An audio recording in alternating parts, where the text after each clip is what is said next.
ഗസയിൽ അതിശക്തമായ ആക്രമണം തുടരുകയാണ് ഇസ്രായേൽ. അമേരിക്കയുടെ മുന്നറിയിപ്പ് പോലും തള്ളിക്കളഞ്ഞാണ് കനത്ത ആക്രമണവുമായി ഇസ്രായേൽ മുന്നോട്ട് പോകുന്നത്. അതിനിടെയാണ് ഹമാസ് ബന്ദികളായി പാർപ്പിച്ചിരുന്ന 4 ഇസ്രായേലുകാരെ സൈന്യം മോചിപ്പിച്ചതായി റിപ്പോർട്ടുകൾ പുറത്തു വരുന്നത്. തെക്കൻ ഇസ്രായേലിൽ നിന്ന് ഹമാസ് തട്ടിക്കൊണ്ടുപോയ 4 പേരെയാണ് മോചിപ്പിച്ചത്. 4 മാസം മുമ്പാണ് ഇവരെ ഹമാസ് തട്ടിക്കൊണ്ടുപോയത്. സൈനിക നീക്കത്തിൽ നിരവധി പേർ മരിച്ചതായി പലസ്തീൻ അധികൃതർ തന്നെ പറഞ്ഞിരുന്നു. ഹമാസ് ബന്ദികളാക്കി 250 പേരിൽ 100ഓളം പേരെ വിട്ടയച്ചിരുന്നു. 40 പേരെങ്കിലും തടവിൽ മരിച്ചെന്നാണ് കരുതുന്നത്. മുഴുവൻ ബന്ദികളെയും മോചിപ്പിക്കും വരെ യുദ്ധം തുടരുമെന്നാണ് ഇസ്രായേൽ പറയുന്നത്. മധ്യ ഗാസയിലെ അൽ നുസ്രത്ത് അഭയാർത്ഥി ക്യാമ്പിൽ ഇസ്രായേൽ സൈന്യം അതിരൂക്ഷമായ ആക്രമണം നടത്തി. ആക്രമണത്തിൽ 266 പലസ്തീൻകാർ കൊല്ലപ്പെട്ടു, 400-ലേറെ പേർക്ക് പരിക്കേറ്റു. ഇസ്രായേൽ ആക്രമണത്തിൽ ഏതാനും ബന്ദികളും കൊല്ലപ്പെട്ടതായി ഹമാസ് അറിയിച്ചു. ശക്തമായ ബോംബാക്രമണത്തിന് ശേഷമാണ് ഇസ്രായേൽ പ്രത്യേക സേന അഭയാർത്ഥി ക്യാമ്പിൽ ആക്രമണം നടത്തിയത്.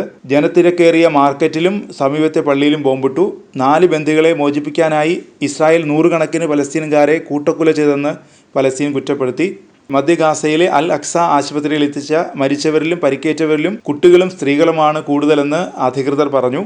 ആക്രമണം കൂട്ടക്കൊലയാണെന്ന് യൂറോപ്യൻ യൂണിയൻ കുറ്റപ്പെടുത്തി. ലോകവ്യാപകമായി ശക്തമായ പ്രതിഷേധം ആക്രമണത്തിനെതിരെ ഉയരുകയാണ്. മധ്യ ഗാസയിലെ അൽ അക്സ ആശുപത്രിയിലെ ദൃശ്യങ്ങൾ കരളലിയിപ്പിക്കുന്നതാണെന്ന് ഡോക്ടർമാർ പറഞ്ഞു.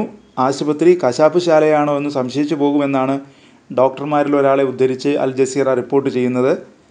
അൽ അക്സയിലെയും നാസർ ആശുപത്രിയിലെയും അവസ്ഥ അതിദാരുണമാണെന്നാണ് ഡോക്ടർമാർ പറയുന്നത്.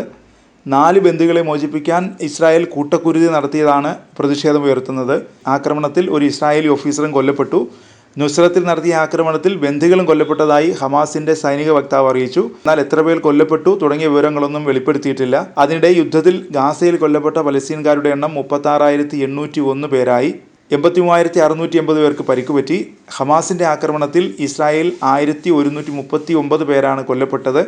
നിരവധി പേർ ഇപ്പോഴും ബന്ദികളായി കഴിയുന്നുണ്ടെന്നാണ് റിപ്പോർട്ട്.